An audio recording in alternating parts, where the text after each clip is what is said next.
우리 환영하며 인사하겠습니다. 환영합니다. 잘 오셨습니다. 우리가 쓰는 물건 중에 작지만 귀한 것이 하나 있습니다. 셀폰이죠. 근데 이 셀폰에는 매뉴얼이 있습니다. 이 매뉴얼을 잘 알아야 그 셀폰을 유용하게 우리가 잘 사용할 수 있습니다.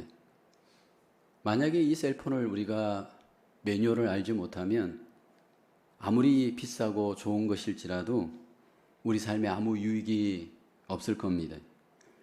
나이가 점점 들어가면서 이런 작은 물건들, 기계들 다루는 법을 나이 드신 분들은 젊은 분들한테 자꾸 배워야 합니다. 만약 잘 배우지 못하면 이런 셀폰과 같은 유용한 작은 기계들, 우리에게 결국 무용지물이 될 수가 있습니다. 결국 인생의 모든 것들은 매뉴얼이 있고 그 기능이 있는데 이것을 잘 배우고 익힐 때 우리의 삶은 더 풍성한 삶을 살 수가 있습니다.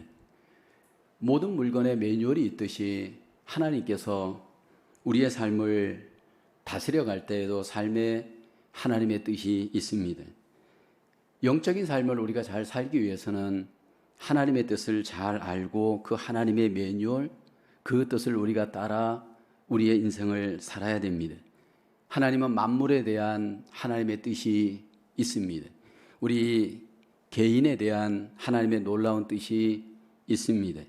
사건과 사고를 통하여서도 하나님의 뜻이 있습니다. 심지어는 하나님의 뜻이 동물을 통해서도 우리에게 나타나십니다. 하나님께서 어떤 동물들을 사용하심으로 우리를 향하신 하나님의 뜻, 하나님의 나라를 향하신 하나님의 뜻을 우리에게 나타내십니다. 성경에 보면 노아 시대 때 하나님께서 비둘기를 이용하여서 하나님의 뜻을 노아에게 보여주셨습니다. 또 하나님께서 선지자 요나를 통해서는 큰 물고기를 통하여서 하나님의 뜻을 이루시기도 하셨습니다. 신약의 베드로는 닭을 통해서 하나님의 뜻을 하나님이 보여주셨고 하나님이 깨닫게 하셨습니다. 오늘 본문에 보면 하나님께서 나귀를 통하여서 하나님의 뜻을 이루어 가십니다. 사실 나귀는 말에 비해서 작고 보잘것없는 동물이라 할 수 있습니다. 그런데 하나님께서는 이 나귀를 통하여서 하나님의 뜻을 이루어 가셨습니다. 3년 동안 공생의 사역을 하셨던 예수님이 드디어 이제 예루살렘으로 입성하십니다. 예루살렘에 입성하실 때 예수님께서 이상하게 본문에 보면 나귀를 타고 예루살렘에 입성을 하십니다. 예수님께서 예루살렘에 입성하실 때 나귀를 타신 것은 우연이 아니고 하나님의 뜻이 있었기 때문입니다. 오늘날도 하나님은 작은 나귀와 같은 동물, 사람, 사건을 이용하여서 우리를 하나님께서 인도해 가시기를 소원하십니다. 작은 나귀를 통해서 이루시길 원하셨던 하나님의 뜻, 어떤 뜻이 있었을까요? 첫째는 작은 나귀를 통하여서 하나님의 순종의 뜻을 이루십니다. 3절 4절에 말씀하시죠. 만일 누가 무슨 말을 하거든 주가 쓰시겠다 하라. 그리하면 즉시 보내리라 하시니 이는 선지자를 통하여 하신 말씀을 이루려 하심이라 일렀으되, 예수님이 예루살렘에 입성하실 때 나귀를 타신 이유는 하나님의 뜻이 있었기 때문입니다. 하나님께서 구약에 이제 메시아가 나귀를 타고 예루살렘에 입성하실 것을 약속하셨습니다. 하나님이 나귀를 타라고 하실 때 예수님은 그 나귀를 타라고 하시는 하나님의 약속을 아셨고 순종하시기를 원하십니다. 그래서 예수님은 제자들에게 말합니다. 너희가 마을로 가서 나귀를 끌고 오라 말하면서 만일 무슨 말을 하거든 주가 쓰시겠다 하라, 그렇게 말합니다. 제자들도 주님께서 원하시는 대로 순종으로 주님의 뜻 나귀 새끼를 끌고 옵니다.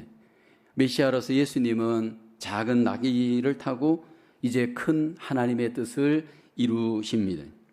성경에 하나님께서 메시아에 대해서 약속을 하시되 메시아와 관련된, 예수님과 관련된 짐승과 연관되어진 약속을 하십니다. 오늘 본문에서는 초림시에 메시아로서 예루살렘에 입성할 때 나귀를 타실 것을 예언하셨고요, 다시 오시는 예수님, 재림하시는 예수님에 대해서는 말을 타실 것을 예언하십니다. 요한계시록 19장 11절에 보면 또 내가 하늘이 열린 것을 보니 보라, 백마와 그것을 탄 자가 있으니 그 이름은 충신과 진실이라. 그가 공의로 심판하며 싸우더라. 재림하실 예수님은 이제 심판하시고 이 땅에 하나님의 공의를 드러내실 겁니다. 그때는 예수님이 말을 타고 오실 것이다 예언하십니다. 그러나 오늘 본문의 초림 때 이 땅에 오신 예수님, 구원을 완성해 가시는 예수님은 어린 나귀를 타실 것을 하나님은 약속하셨습니다. 그런데 예수님이 나귀를 탄다면 그 당시에 나귀를 바라보는 당시의 사람들의 입장은 너무나도 하나님의 뜻과 상반되어집니다. 예루살렘에 살고 있는 이스라엘 백성들 입장에서 이 나귀라고 하는 것은 사실은 작고 보잘것없는 초라한 것이기 때문입니다. 당시의 유대인들은 메시아에 대한 뜻이 그 마음에 항상 환상 중에 갖고 있었습니다. 로마로부터 압제를 당하고 있는 이 유대인들, 사회적으로, 경제적으로, 정치적으로 엉둘려 있었던 그들은 메시아를 희망하였습니다. 메시아가 오면 자신들을 해방하고 이제 자신들의 삶은 새롭게 되어질 것이다 라고 그 마음에 믿고 있었습니다. 근데 예수님이 메시아로 오셔서 이제 유대 가운데 하나님의 뜻 메시아의 약속을 이루십니다. 그런데 예수님이 나귀를 타실 때 유대인들이 생각하였던 메시아의 상과는 전혀 다른 모습입니다. 당시의 나귀는 말에 비해서 높임을 받지 못하고 사실은 무시당하였던 짐승입니다. 나귀는 말처럼 힘도 세지 못하고 말처럼 빠르지도 못합니다. 그래서 전쟁용으로 쓰지를 못합니다. 기껏해야 짐을 나르는 정도로 그냥 쓸 그러한 짐승이었습니다.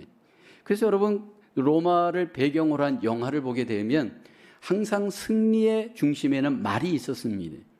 로마인들이 이렇게 어떤 나라에 가서 전쟁을 하고 승리를 하고 자기 나라로 돌아올 때 항상 말을 타고 이제 개선을 합니다. 말을 타고 개선할 때 사람들은 길가에 쭉 도열하여서 그들을 향해서 환호하고 어떤 물건들을 이렇게 들어서 축복하고 그럽니다. 그때 로마인들은 말을 타고 입성하면서 아프리카에 가서 만약 전쟁에 승리했다면 짐승의 목을 가지고 오고 노예들을 앞세우고 그러면서 말과 함께 아주 보무당당하게 그들은 개선을 합니다. 퍼레이드 속에 사람들은 환호하고 기뻐하고 즐거워합니다.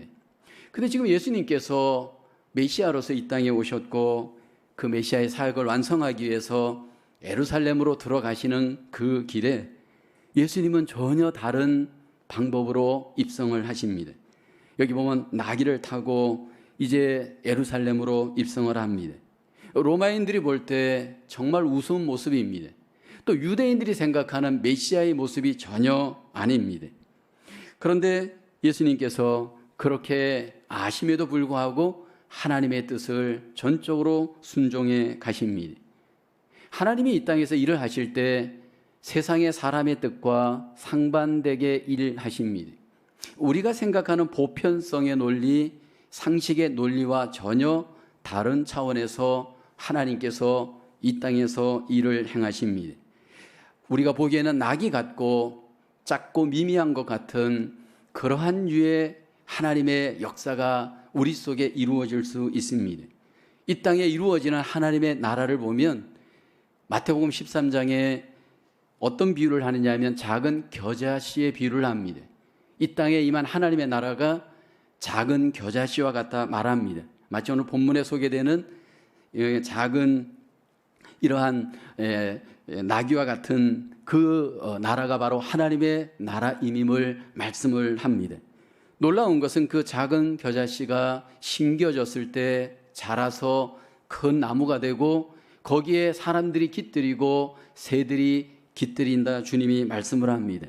작지만 그 작은 것을 하나님이 이용하여서 이 땅에 하나님의 나라를 그렇게 이루어 가십니다. 우리가 기억해야 될 것은 하나님께서 이 땅에서 일을 행하실 때 작고 미미한 것들을 이용하시되 크게 역사하셔서 하나님의 뜻을 이루어 가십니다. 단 조건은 순종할 때입니다. 기독교 역사에서 귀하게 쓰임 받았던 한 사람이 있습니다. 1700년도 말 영국에 살았던 사람입니다. 그 사람은 구두수선을 하였던 사람입니다. 너무나도 가난하여서 20대에 결혼하였고 가족들과 함께 구두수선을 하고 야간학교에서 무료로 교사를 하던 사람이었습니다. 열정으로 구두수선을 하고 열정으로 학생들을 열심히 가르치면서 그는 그 마음속에 꿈꾸고 있었습니다. 교실 한쪽 벽에 3개의 지도를 그려놓고 그 지도에 믿지 않는 나라를 하나하나 표시하면서 마음의 선교에 대한 꿈을 꾸었습니다. 특별히 많은 나라 중에서 인도에 대한 선교의 꿈을 마음에 품었습니다. 그러면서 기도하였습니다. 그리고 인도 벵가로를 공부하기 시작하였습니다. 1793년 32살의 나이, 모든 사람들이 반대하고 말렸지만 그는 인도에 결국 선교를 위해 출항을 합니다. 온 가족을 이끌고 처제를 이끌고 인도로 갑니다. 그가 바로 위대한 침례교의 선교사였던 윌리엄 캐리, 선교사의 아버지라고 불리는 윌리엄 캐리였습니다. 인도에 도착하고 난 뒤에 1년 사이에 그 사랑하는 자녀가 병으로 죽습니다. 아내는 너무너무 힘드니까 미쳐갑니다. 그런데도 포기하지 않고 선교합니다. 대학을 세우고 성경을 번역하기 시작을 합니다. 윌리엄 캐리 한 사람이 순종함으로 인해서 인도 선교의 기초가 이루어집니다. 그뿐만이 아니라 동남아 선교의 센터가 이루어지게 됩니다. 12개의 선교 지부가 인도에 세워지게 됩니다. 그로 인해서 대학교가 세워지게 됩니다. 성경이 번역되기 시작합니다. 혼자서 4에커의 땅을 사서 거기에 또 그는 아름다운 정원을 만듭니다. 그리고 거기에서 영감을 얻고 힘을 얻곤 합니다. 그 한 사람, 어쩌면 여러분 나귀 같고 겨자씨 같은 그 한 사람이 하나님의 뜻에 순종할 때 하나님이 그를 통해서 놀라우신 뜻을 이 땅에서 이루어 갔습니다. 그는 인생의 말년에 열병으로 인해서 후유증을 얻고 죽음을 맞이합니다. 그리고 동료 선교사들에게 이렇게 고백합니다. 나의 잔은 가득 차다 못해 넘치고 있다네. 난 이제 더 이상 바랄 것이 없네. 하나님 앞에 만족하였습니다. 그때 옆에 있던 동료 선교사들이 이분의 업적에 대해서 정말 당신은 대단합니다. 위대한 업적을 남겼습니다. 칭찬을 하였습니다. 그러자 윌리엄 캐리가 말했습니다. 당신은 나에 대한 이야기를 너무 많이 하신 듯하오. 이제 내가 죽게 되면 내 이야기는 말고 나의 주님에 대해서만 좀 더 이야기해 주길 바라오. 여러분, 우리가 하나님 앞에 쓰임 받을 때, 순종할 때 하나님께서 순종하는 자들을 통해 일하십니다. 비록 나귀 같은 작은 자일지라도 순종할 때 하나님께서 큰 역사를 이루어 가실 줄로 믿습니다. 하나님께서 우리에게 맡겨주신 삶의 자리에서 이성적으로 때로 이해가 안 갈지라도 하나님의 뜻이라면 우리가 순종할 수 있기를 원합니다. 그로 인할 때 하나님의 놀라운 역사를 내 눈으로 보고 내 삶으로 경험하게 될 줄로 믿습니다. 오늘도 남은 생에도 저와 여러분들이 하나님 앞에 귀하게 쓰임받으며 순종으로 내어줄 수 있기를 주님의 이름으로 축원합니다. 두 번째로 작은 나귀를 통하여서 겸손의 뜻을 이루십니다. 5절에 시온 딸에게 이르기를 내 왕이 내게 임하나니 그는 겸손하여 나귀 곧 멍에 매는 짐승의 새끼를 탓도다 하라 하였느니라. 왜 메시아이신 예수님이 나귀를 탔는가? 여기 보면 하나님께서 이 나귀를 통하여서 겸손의 뜻을 이루기를 원하셨습니다. 스가랴서 9장 9절에 보면 그 메시아는 겸손하여서 나귀를 타시나니 나귀의 작은 곳 곧 나귀 새끼니라 말씀을 합니다. 메시아이시면서 만왕의 왕이신 예수님이 나귀를 타신 이유는 그분은 바로 겸손하시기 때문입니다. 여러분, 우리가 타는 차가 전부 있습니다. 물론 작은 차를 탄다고 그분이 겸손한 것은 아닙니다. 큰 차를 탄다고 그분이 교만한 것도 아닙니다. 우리는 필요에 의해서 작은 차를 탈 수도 있고 큰 차를 탈 수도 있습니다. 근데 종종 보면 필요를 넘어서 과시하기 위해서 차를 크게 좋은 것, 고급 차를 타려고 하는 경우가 있죠. 왜냐하면 무시당하지 않기 위함입니다. 한국 같은 경우에 여러분 예를 들어서 작은 차를 타고 관공서라든지 뭐 식당 같은 데를 가면 사람들로부터 알게 모르게 무시를 당합니다. 그러다 보니까 사람들이 자기도 모르는 사이에 그 안에 상처가 있다 보니까 큰 차, 좋은 차로 빚을 내서라도 무리해서라도 타는 경우가 많이 있습니다. 사실 우리 인간의 내면 속에는 나를 좀 과시하고 싶은 욕망이 있습니다. 여러분은 그렇지 않나요? 누가 나를 좀 더 알아주길 원하고 높여주길 원하고 그로 인해서 내가 좀 더 사람들 앞에 인정받기를 원하는 우리 안에 욕망들이 다 있습니다. 예수님의 제자들에게 발견되는 면이 그런 면이었습니다. 예수님이 예루살렘으로 올라가는 과정, 제자들이 예수님에게 보여주신 모습이 어떤 모습이었나요? 마태복음 우리가 지난주에 살펴봤지만 20장에 보면 예루살렘으로 올라갈 때 끝까지 제자들이 예루살렘에 올라갔을 때 그들이 꿈꾸는 것은 누가 예수님의 좌편 우편에 앉는 것인가? 그들은 높아지는 것에 높음에 관심이 있었습니다. 으뜸이 되기를 원하였습니다. 그때 예수님께서 너희는 모든 사람의 종이 되어야 된다, 겸손해야 된다 말씀했습니다. 말씀만 하시지 않고 친히 나귀를 타시면서 주님께서 지금 하나님 나라는 겸손의 나라인 것을 오늘 보여주고 있습니다. 그리스도인들이 세상에 갈 때 어떤 모습이어야 할까요? 말을 타고 가야 됩니까? 나귀를 타고 가야 됩니까? 예수님은 우리를 나귀를 타고 세상으로 가기를 원하십니다. 우리는 당당하고 영광스러운 모습으로 세상에 가야 한다 생각을 합니다. 그런데 하나님께서는 우리에게 낮고 겸손한 나귀에 탄 예수님 같은 모습으로 세상으로 가라 말씀을 합니다. 하나님의 뜻은 우리에게 나귀를 타라고 하는데 우리는 자꾸 말을 타려고 합니다. 왜냐하면 하나님의 시선보다는 사람들의 시선을 더 의식하기 때문입니다. 그리스도인들의 삶의 목표, 삶의 가치관은 세상과 정반대입니다. 세상은 사람들이 사람의 눈을 먼저 의식하지만 우리 그리스도인들은 하나님의 눈을 먼저 의식해야 합니다.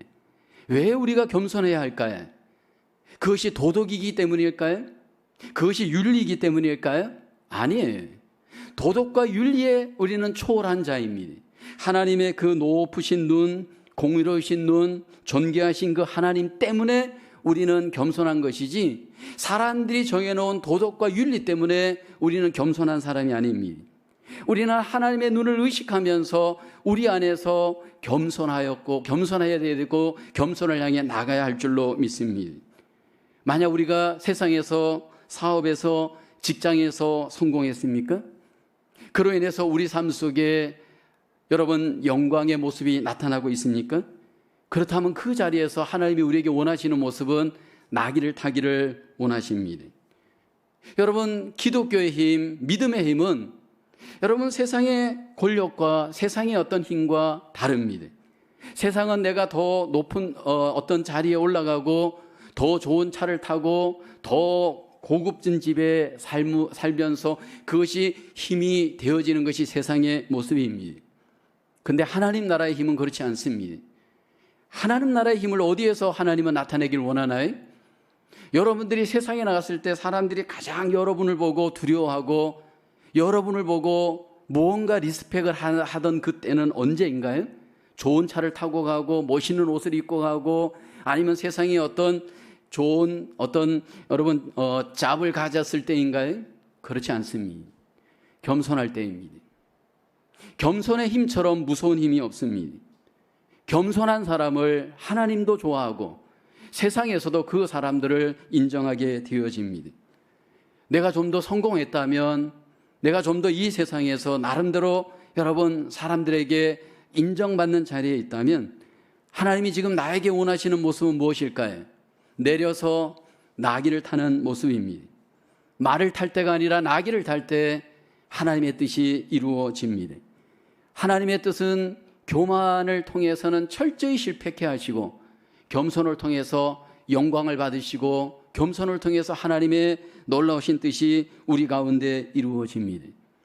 교회 생활을 오래 하셨나요? 시간을 여기서 많이 보내셨고 직분도 있고 경험을 충분히 하셨나요? 그리고 그 다음은 뭘까요? 그렇게 시간을 들였고 그렇게 경험을 했고 그렇게 자리를 가졌다면 그 자리에서 나타나야 될 나의 모습은 무엇일까요? 겸손이. 더 오래 믿었다면 더 겸손해야 됩니다. 더 높은 나름대로의 자리에 있다면 더 하나님은 겸손하기를 원합니다. 특별히 성경은 우리에게 겸손으로 허리를 동일 것을 말씀을 합니다. 베드로전서 5장 5절에 말씀하죠. 젊은 자들아 이와 같이 장로들에게 순종하고 다 서로 겸손으로 허리를 동이라. 하나님은 교만한 자를 대적하시되 겸손한 자들에겐 은혜를 주시느니라. 여기 보면 겸손으로 허리를 동이라 말합니다. 옷을 입고 마무리에 우리는 혁띠로 허리띠로 옷을 마무리합니다. 신앙의 완성, 신앙의 마무리, 그것은 겸손입니다. 아무리 내가 오래 신앙생활했고 직분을 가졌고 경험을 했고 은사를 체험했어도 소용없습니다. 만약 겸손하지 않다면 여러분 그것은 하나님의 뜻이 아닙니다. 예수님께서 걸어가셨던 길, 처음도 겸손하셨고 과정도 겸손하셨고 마지막도 겸손하였습니다. 그 당시에 사람들이 보기에는 나귀를 타는 일은 너무나도 어리석어 보이고 약해 보이고 실패하는 모습이었습니다. 그러나 주님은 그렇지 않았습니다. 철저히 하나님의 뜻대로 나귀를 타심으로 메시아로서 겸손의 뜻을 이루셨습니다. 특별히 우리가 교회 속에 하나님 나라 속에 사역을 하는 사역자이십니까? 그래서 더 폼나고 더 멋있는 자리에 있는 것 같고 더 드러나는 자리에 있습니까? 그렇다면 우리에게 더 요구되는 것이 나귀 새끼를 타고 겸손해지는 겁니다. 만약 사역자가 겸손하지 않다면, 사역이 나를 겸손하게 하지 못한다면 여러분 그것은 하나님의 뜻을 이루는 것이 아니에요. 사역하시는 예수님이 그 사역 속에서 인격 속에서 끝까지 보여주신 것이 겸손입니다. 어떻게 하면 우리가 겸손을 이루어갈까요? 여러분들 교회 생활한다고 무조건 겸손해질까요? 신앙생활 오래 한다고 무조건 겸손해질까요? 천만에 그렇지 않습니다. 잘못 교회 생활하고 잘못 신앙생활하면 더 교만해집니다. 왜요? 사람들의 보는 관점에서 나를 세우기 때문입니다. 하나님의 관점에서 나를 세우지 않으면 저와 여러분들은 결국 여러분 교만할 수밖에 없습니다. 끊임없이 하나님 앞에서 나를 돌아보아야 합니다. 끊임없이 하나님 앞에서 나를 바라보면서 하나님의 관점에서 나를 새롭게 해야 합니다. 주의 말씀으로 나를 새롭게 해야 합니다. 주님 앞에 기도함으로 내 마음을 새롭게 해야 합니다. 여러분, 날마다 생활할수록 우리의 마음은 교만해집니다. 날마다 우리가 이 세상에서 사람들의 눈을 의식할수록 우리는 교만해집니다. 그러나 하나님 앞에 돌아오면서 우리는 끊임없이 나를 돌아보고 나를 새롭게 겸손으로 무장해야 할 줄로 믿습니다. 성경에 보면 처음에는 겸손했다가 변질되어져 끝에 가서 교만하여 하나님께 버림을 받은 사람들이 많이 소개됩니다. 그 대표적인 사람들이 누구냐면 왕들입니다. 구약의 왕들, 하나님이 쓰시는 사람들이었습니다. 그들은 전부 말을 타고 폼내려가 했습니다. 주님께서는 다 버리십니다. 그 대표적인 사람이 사울입니다. 그는 나귀같이 하나님 앞에 작게 자기를 여길 때 하나님이 그를 들어서 높이 사용하였습니다. 근데 그가 나름대로 성공하고 잘 나가면서 그의 마음이 변질됩니다. 그로 인해서 교만해집니다. 하나님이 교만한 사울을 내버리십니다. 결국 겸손한 다윗을 하나님이 왕으로 삼으십니다. 사역을 하다 보면, 교회 생활하다 보면 내가 자꾸 왕이 되려고 합니다.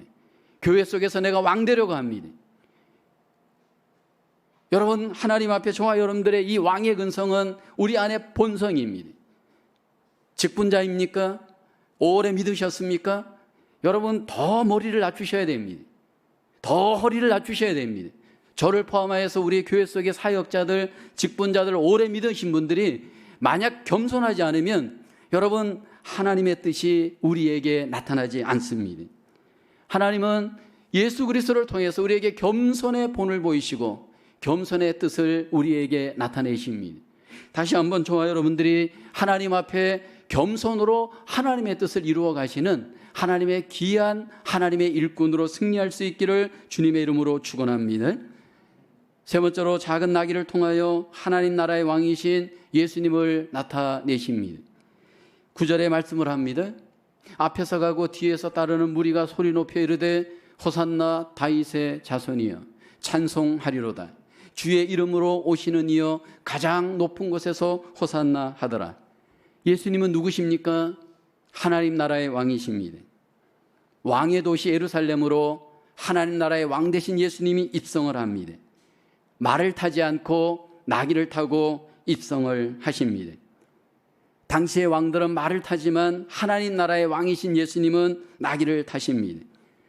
우리와 같은 사람이지만 구별된 하나님 나라의 왕이신 예수님, 그분은 나귀를 타고 이제 예루살렘에 입성을 하십니다. 당시에 이스라엘 사람들이 기대하였던 그 메시아, 전혀 상반된 모습입니다. 구약의 이스라엘 역사를 보면 그 역사의 중심에는 하나님의 심판이 있었습니다.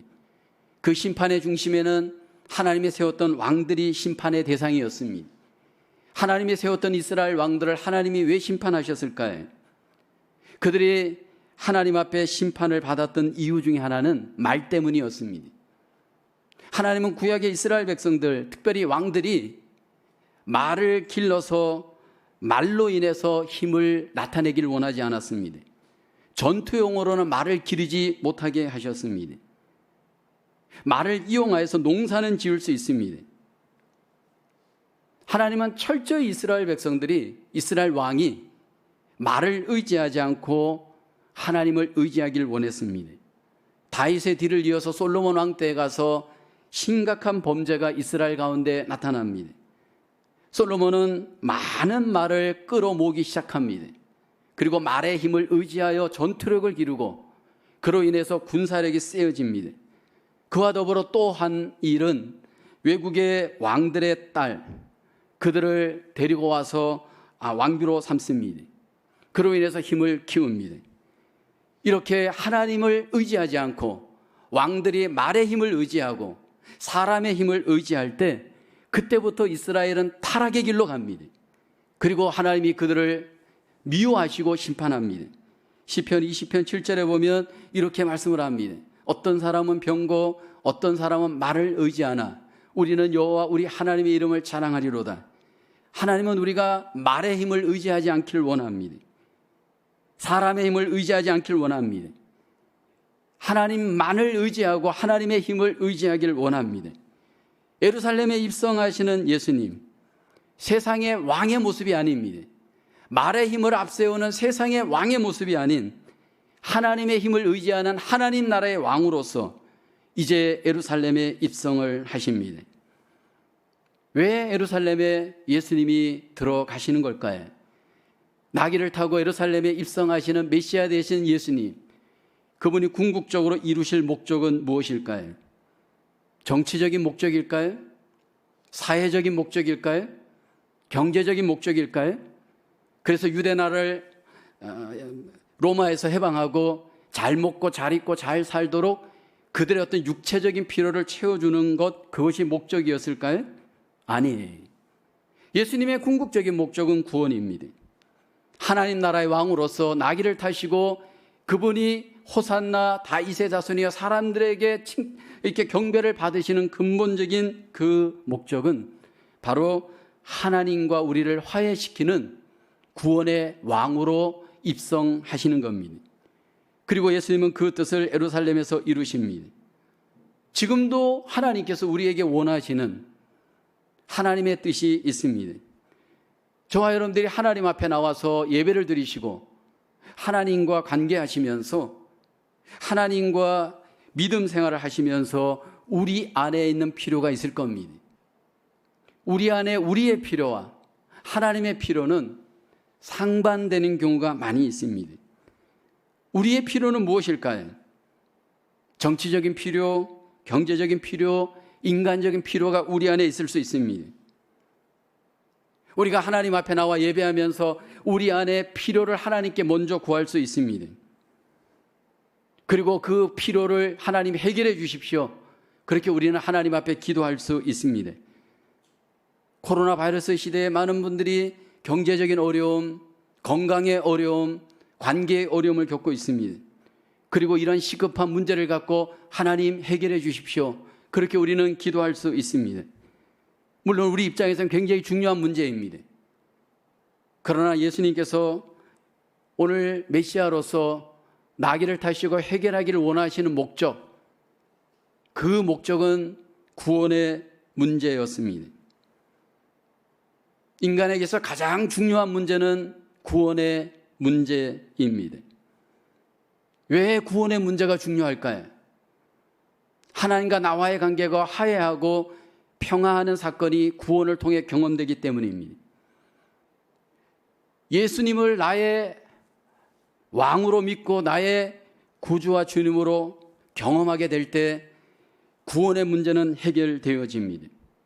그리고 그 구원의 문제가 해결된다면 우리의 인생의 모든 문제는 부수적인 문제가 될 수가 있습니다.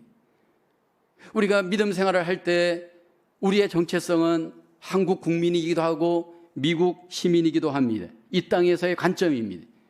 그리고 우리는 그러한 필요를 따라서 이 땅에 분명히 우리가 감당해야 될 책임도 있고 역할도 있습니다. 그러나 우리가 근본적으로 잊지 말아야 될 것은 저도 여러분도 메시아 대신 예수 그리스도로 말미암아 하나님 나라의 시민이 되었다라는 사실입니다. 하나님 나라의 시민이 되었다면 궁극적으로 우리에게 우선순위의 문제, 궁극적인 문제는 바로 하나님 나라가 되어야 됩니다.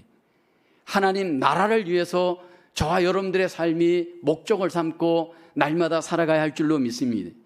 내 한 사람 잘 먹고 잘 입고 잘 사는 것, 여러분 이것은 부수적인 문제입니다.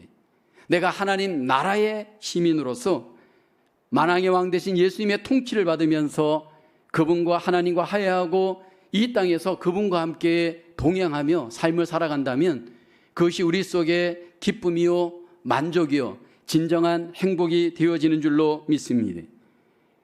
그리스도인으로서 우리에게 하나님이 세상에 비추기를 원하시는 모습은 다시 한번 나귀를 타기를 원하십니다. 비록 외적으로 보기에는 작고 초라해 보이지만 주님께서는 그 나귀를 타신 예수님을 통해 구원을 이루시고 이 땅에 궁극적으로 하나님의 나라를 완성하시고 장차 하나님 나라를 이 땅에서 최종적으로 완성하시고 영광을 받게 되어지는 줄로 믿습니다. 그 주님을 경배하고 찬양하며 우리는 그때 완전한 하나님의 복을 경험하게 될 줄로 믿습니다. 이 땅에서 남은 생에 다시 한번 우리가 구원에 대한 감사와 이 땅에서 하나님 나라에 대한 그 놀라우신 누림과 그 은혜와 복을 우리의 삶의 목적으로 삼고 날마다 주와 함께 승리해 가시는 저와 여러분 되어져야 할 줄로 믿습니다. 나귀를 통하여 하나님의 뜻을 이 땅에 이루셨습니다. 무엇보다도 우리의 삶 속에 다시 한번 순종으로 겸손으로 구원의 목적을 이루어 가시는 그 하나님의 뜻을 우리 주님께서 완성하신 것처럼 저와 여러분 속에도 그러한 삶의 적용과 완성이 적용되어질 수 있기를 원합니다. 우리를 통해서 하나님의 뜻이 이 땅에 이루어져 하나님의 나라가 세워지고 하나님의 구원이 나타나고 하나님의 영광이 더욱더 풍성히 경험되어지는 저와 여러분 되어질 수 있기를 주님의 이름으로 축원합니다. 기도합니다. 하나님, 은혜와 사랑을 진심으로 감사합니다. 많고 많은 세상 사람들 가운데 하나님께서 우리에게 뜻을 갖고 구원하시고 이 땅에 하나님 나라를 이루어가게 하심을 감사합니다. 더 하나님 앞에 순종함으로 겸손으로 하나님의 뜻 구원을 이루어가게 도와주시고 하나님의 나라를 이 땅에 경험해 갈 수 있도록 하나님 우리를 인도하여 주시옵소서. 또 한 주간도 삶을 살아갈 때 다시 한번 주의 백성들을 붙들어 주셔서 주님이 가셨던 그 길 우리도 따라가게 하여 주시옵소서. 승리할 수 있도록 힘을 주시고 능력을 덧입혀 주시옵소서. 믿사옵고 감사하며 예수님의 이름으로 기도하옵나이다. 아멘.